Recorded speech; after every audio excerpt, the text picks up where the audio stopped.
خلک چې د دغې خاورې د افریدي قوم د تاریخي خاورې د خلکو د دې ما اوچاته کوم ربونیو کو چې خلک کینو مړه د ټول پښتون ولس لخوا د خاورې ته نن راتګ و دا ټول ولس د دغې خاورې په غم کې ځان شریک بولي په دې غم باندې ځان غمجن بولي او د دغې انصاف لپاره د هر قسم قربانۍ لپاره ځان تیار شماري موږ صرف دا وایو چې نن زه د یو سپین ږیري افریدي پلار سره ملاو شوم نو لاسونه یې له اوس هم د هغې ږیرې نه چې زوی یې پې کړی و ما فایرینګ کړی دی لاسونه ولې ته دا خلک بېوسه کوې ده دومره چې په دا زړه کې دلته بېوسي راشي دا د خاوره د مرګونو کومه ورځ نه ده ښه وي چې دلته مرګونه نه وشول په پښتونخوا خاوره ما به اکثر ورته ویل چې شعور به راشي پوهه به راشي خو کیسه به دا وي چې تاوان به ډېر وشي د کور د کلي نه به یو ځل جنازې پورته کېږي بیا به پوهېږم چې زما سره څه مسله روانه ده او د پښتون قام څه غم دی ورونو دا خاوره بدنامه شوې ده دا ژبه بدنامه شوله دا قامونه بدنام شوي دي دا دیوالونه هم بدنام دي دا ونې بدنامې دي زه تا ته د تیرا د کوم ځنګل خبره کوم چې په ونو یې بمونه اچوي دي په دروازو باندې ډزونه شوي دي دا هره لار بدنامه شوله او دا دومره بدنامه شوله چې د دغې خبره کوي هم تا بدناموي د دغه تش خبره کول هم دا جرم دی دا غداري ده مونږ ډېر په سپېڅلي زړه باندې د دغې خوارې خاورې د دغې بدنامې خاورې دپاره ځانونه بدنامي ته ایښي دي چې هر قسمه تور او بدنامي ته راوړې هره ورځ یې په نوي ډول راوړه هره ورځ به په نوي ډول سپینې سپینې خبرې درته کوم خلک وایي مطالبې یې سمې دي خو لهجه یې سمه نه ده چې تر څو پورې د دا ظلم روان وي زمونږ لهجه به دغه وي نوره به دا لهجه سختېږي نور به دا ډول درته اړېږي مونږ به ټیټ نه شو مونږ به ستا خوږې خبرې یا ترخې خبرې انعامونه یا جیلونه یو شی هم د خپلې خبرې نه پرشا نه کړي زمونږ دپاره تر ټولو لویه د دغې خاورې امن دی څوک دي په دې ناستو خلکو کښې چې هغه ووایي چې زه په امن کې یم زه به محفوظ وم دلته چې دماکه وشي په دا کلي کښې چې څوک ونیول لاړ به شي بیا به د ترهګرۍ نام پرې وشي بیا چې کیسه ورله کوي بیا وایي چې ترهګرۍ سپورټ دی اول خو په دماکه کې پښتون مري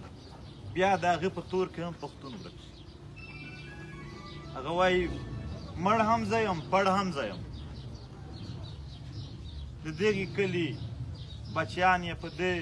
تور وژلي دي چې تاسو ترهګر یئ ستاسو ژوند مزید جایز نه دی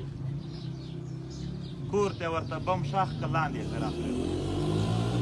یعنې 11 ګنټې ته ولاړ یې په تا باندې اول فایرینګ شوی دی هغې نه بعد فایرینګ نه کېږي دا دهشتګر دی که نه چې ټوپک او بمونه وای خو ته په ګلې کې ورته ولاړ یو بیا در اچولی وای خبره کېږي چې که دوی ترهګر وي مونږ یې نه سپورټ کوو که ترهګر نه وي بیا مونږ وایو انصاف دې وشي دا خبره مه کوئ داسې ووایئ چې تر څو پره تا ترهګر ثابت کړی نه وي تر هغه پره بیا زه سپورټ کوم زه به تر هغې پره ورسره ولاړ دا کور چې یوازې پرې نږدی دا د ځان یوازې پرېښودل دي هر په دې خاوره باندې د بدامنۍ پېښه هر ډز زمونږ په امن باندې ډزونه دي هر مړی زمونږ د بدامنۍ یو پیغام دی مونږ که کله د یو سره ودرېدلو بل محفوظ شو خدای دې نه وکړي خدای دې نه وکړي په ناستو خلکو کښې که سبا د بل چا سره پېښه کېږي هغه ته به هغه ورځ بیا احساس وشي چې کاش په هغه ورځ زه ودرېدلی وی ما ته به دا کیسه نه وی بیا رسېدلې. نو زه دا یو سوال کوم چې خپل دا خلک په همیشه په اتفاق کې اوسئ. یو لاره ستاسو د خلاصون نشته دی. کوششونه وکئ که چیرې خلاص شئ. زه وایم زه تعلیم کوم، زه ایس پي جوړېږم د طاهر داوړ په شان، زه به محفوظ وم. په بخښنه سره حال نه وایي څوک، کنې دا د پېښور ډاکټران لا اوس هم بتې ورکوي. زه ډاکټر جوړېږم بیا به هم خلک بتې رانه. دا کاروباري خلک چې دلته کاروبار کوي ته سم ګفټونه شندي. دا خو د ګفټ نه بغیر ژوند راته تېر کړي. په دې خاوره باندې یو ژوند دی. که جاسوسي، چپلوسي، دلالي او د ده په ظلم خاموش پاتې کېږي، لږ څه لار به درکړي، لږ به خو چې پوست پرېږدي. که د خپلې خاورې خبره کوې بیا دې نه پرېږدي. نو دا په دې خاوره باندې یو ځل د هر ځوان په خپو ودرېږي، یو ځل د دعوا وکړي چې دا خاوره ما ته خدای راکړې ده، په دې باندې حق زما دی. ولې به زه په خپل کور کلي کې د بل د واک او د اقتدار لاندې ژوند کوم؟ څه مشکله وه د دغې علاقې مشرانو ته دې ویلي وه چې دا کسان زموږ په کار دي. زه په پوره دوا لرم چې دغه مشرانو به خپل رانیولي وی چې نه در ویل.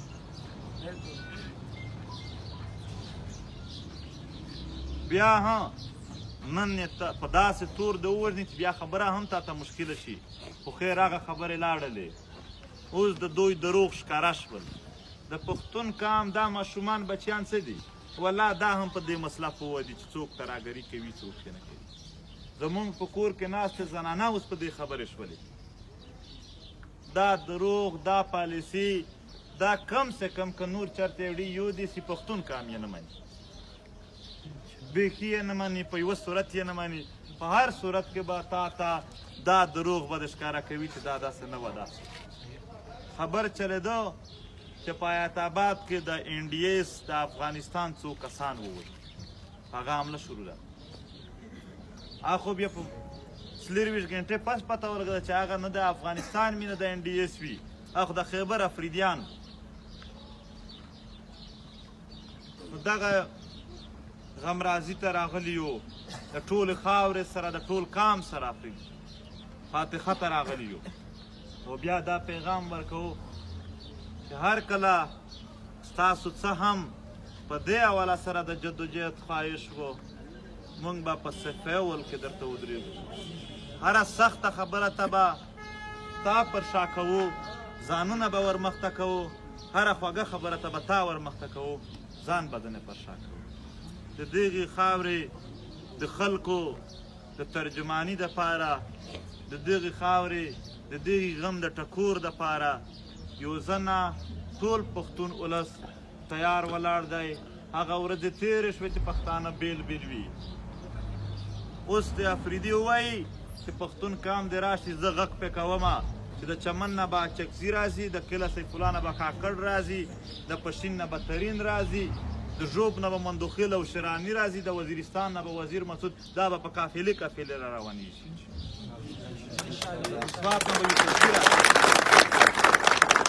دا خبره د څوک هم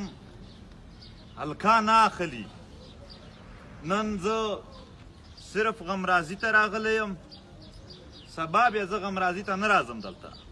دلته بیا مستقل مزاحمت ته راځم چې بیا به یې ورکوې درته انسان. په دې حواله سره لا ورځ شته ورسره، تر بیګا سبا پورې دی حکومتي کمیټیانې ورته راشي، د دوی د خواهش مطابق انصاف ته ورکړي. نه یې ورکوي بیا پښتون قام چې یو ځل جرګه وکړي، هغه به بیا زموږ فیصله وي چې څه مو وکړي. خدای مو خوشحال لره، خدای دې دا کور کلی وطن مزید د غمونو نه وساتي. ډېر خپلوان ملګري کلیوال یې ناست یئ، تاسو ټولو ته ټولو سره فاتحه کوم خدای ما آباد سره مننه دعا وکړئ الله دې دا کور کلی وطن په امن کې ولري آمین الله دې دغې شهیدانو ته جنت الفردوس ورنصیب کړي آمین الله مو نور د غمونو نه وساته الله دې صبر در نصیب کړي الله دې زموږ ټولو آخري ختمه په ننګ غیرت او په ایمان سره په دې کلمه وکړي چې لا اله الا الله